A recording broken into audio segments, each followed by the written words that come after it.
कधीच नाही चुकणार तुमचे फेवरेट टीव्ही शोज झी5 सोबत, तेही एकदम फ्री। स्वप्नील सर, तुम्हाला काही मदत लागली तर सांगा, पण मलाही आता असंच वाटतं की तुम्ही इथे नको राहायला।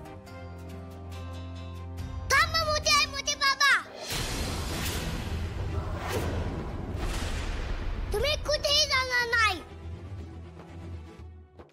मला तुम्ही सोबत हवे आहात। अमोल बाळा, मला आता हट्ट नकोय बरं का। अमोल, हे बघ, तुला काही गोष्टी नाही कळत, तू थांब जरा। मा, मला असं वाटतं की आपण माफ करायला हवं। तूच मला सांगतेस ना, माफ केलं की आपण मोठे होतो। अरे पण किती वेळेला माफ करायचं? आपण माफ नाही का केलं, त्यानंतर पण चुका केल्याच ना त्यांनी। अमोल बाळा, मा आणि बाबा बोलतायत ना, त्यांचं ऐकावं। मला काही कळत नाही बापू, हे माझे काका आणि काकी आहेत, मग त्यांना आपण अजून एकदा माफ नाही का करू शकत? अमोल, कारण ह्या वेळी त्यांनी तुझ्या जीवाची खेळ केलाय बाळा। दिप्या, बास झालात। त्यांच्याविषयी बोलून मला अमोलच्या मनात विष नाही भरायचं। अमोल, तुला एकदा सांगितलं ना, ते दोघं जण इथे नाही राहू शकत। अपर्णा, मला माहिती आहे मी खूप चुकलीये, खरंच मी खूप चुकलीये, पण ना मला आता बाकी काही नको। खरंच मला फक्त आता अमोल आणि आपल्या कुटुंबाबरोबर राहायचे। अरे एवढं सोपं राहिलेलं नाही स्वप्नील, सांग तिला। कुटुंब काय असं एका दिवसात मिळत नसतं, त्यासाठी एकमेकाला जीव लावावा लागतो। मामनजी, मी तुम्हाला वचन देते, मी सगळ्यांची काळजी घेईन, सगळ्यांवर प्रेम करेन। मा, बाबा, काकी बोलते ना की ती सगळ्यांची काळजी घे म्हणून। अमोल बाळा, काही गोष्टी तुला नाहीत कळत, तुझा माझ्यावर विश्वास आहे ना?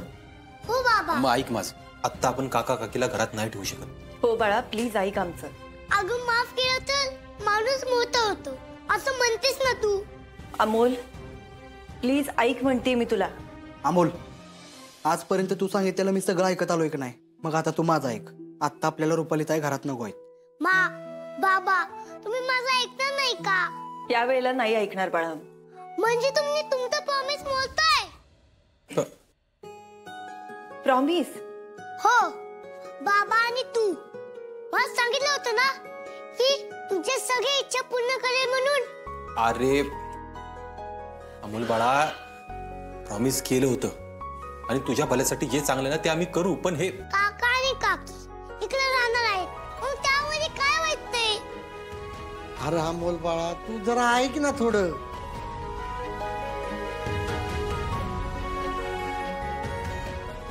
ठीक आहे, राहू देत तर नाही इकडं।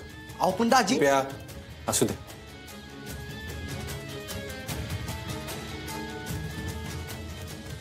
माझ्या मुलाच्या शब्दासाठी शेवटचा धोका पत्करतो आता मी। भाऊजी, तुम्ही काहीच काळजी करू नका, मी माझ्याबद्दलची जी मतं आहेत ना सगळ्यांची, ती नक्की बदलून दाखवेन। अर्जुन, मी आयुष्यभरासाठी तुझा आभारी राहीन। असं अर्ध मेल्यासारखं एकटं राहणं खूप अवघड आहे रे।